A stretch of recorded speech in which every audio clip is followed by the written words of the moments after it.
Hi Nat5, so we are on photosynthesis and we're looking at what happens to the glucose once you have made the glucose. Okay, so glucose, for a start, what is it? Okay, so it is a simple monosaccharide sugar. So mono just means one and saccharide is sugar. So basically this is a 1 sugar unit sugar. So it's the simplest kind of one that you're going to make, really. It's got each of these little points on here is a carbon, just to, if you actually want to know what this really is. Okay, and we've got carbons, we've got oxygens, we've got hydrogens in here, and it is the most common one that you make in plants, and it is a really, really useful thing to have because it can be used for respiration. We're going to go on to what they're all used for, but also it can be made into lots of other things as well. So it's really a kind of base unit to start with. So there is a problem though, because it's small and therefore soluble. If you make it, then you're going to just be increasing your concentration of it inside the cell. Well, inside the chloroplast first and then inside the cell. So it's going to get higher and higher and higher, and that means that diffusion is going to take it out of the cell. So as soon as you make it, you're going to lose it. So there's things that you're going to have to do to the glucose if you want to use the glucose and keep it in the cell. First fate, respiration. So you could just, as soon as you've got that glucose made, you can just use it for respiration.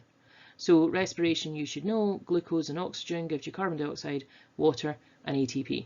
And this is the form of energy we can use, or living cells can use. We can't actually use that as it stands. So even though the plant has made its food, it hasn't given it energy that it can use yet until it takes it through respiration. Okay, so obviously we then just use it for lots of things if we eat something. So second potential fate is that you could store it. So if you're going to store it, what you want to do is to stop it diffusing out the cell. And the problem with it diffusing out the cell is because it could make a high concentration.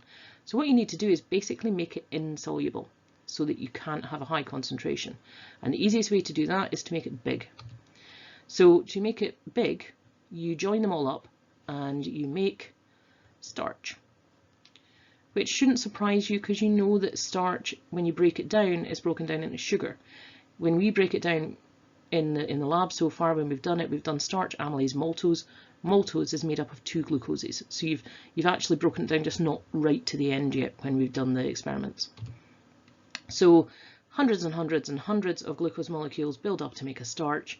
Starch doesn't dissolve, so therefore it can stay in the cell. So it's a storage carbohydrate for plants. And we have enzymes that break it down, so it's also really nice as a food store. Okay. Fate 3, so remember this is still in plants. Okay, so fate 3, the plant makes the glucose and it can join these glucose together but in a different way than starch, and they can make it into cellulose, and you should know what cellulose is for. Cellulose is your cell wall component in plants. Okay, so it looks different than the glucose links in starch. Starch is like all over the shop. It's kind of spiky and they all join up into a kind of branchy thing.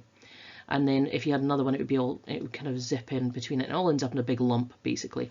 This, you look at this and it's all neatly arranged, nice little lines, and you get something that is that can be kind of made in a kind of rope, and then the rope can kind of be tangled, well, woven almost together to get a really neat cell wall.